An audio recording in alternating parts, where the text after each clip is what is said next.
I'm very excited to show you today how to cook Toisanese egg fried rice. Fun fact, Toisan is a region in southern China known as the home of the overseas Chinese because it's where most of the early Chinese immigrants from the 1800s through the 1960s and 70s came from. We'll start with some oil in a hot wok and lightly scramble a few eggs.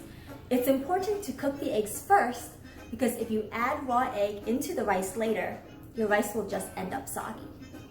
When the eggs are almost set, remove them from the heat and set aside.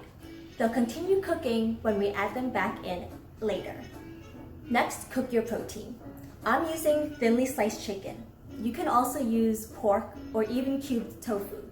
If you're using tofu, make sure to use the medium firm kind since this will hold up well during stir frying.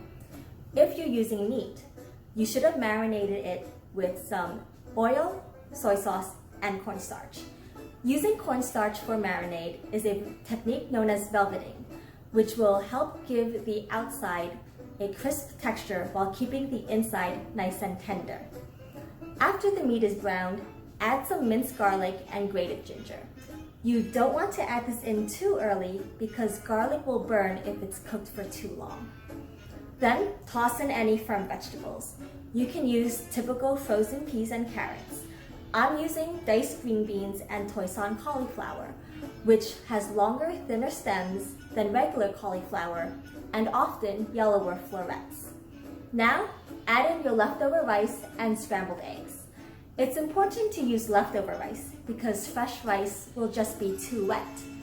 Give it all a toss and add some soy sauce around the edges of the wok, which will help the sauce disperse throughout the rice. Next, and most importantly for Toisanese egg fried rice, add in a spoonful of fermented shrimp paste, or hama.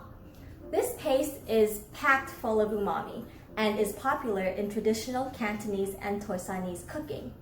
Today in the US, though, only the old school Chinese restaurants operated by Toisanese people will use hama in egg fried rice.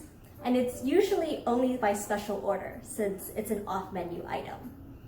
Finally, add in some sliced scallions. Toss it all together.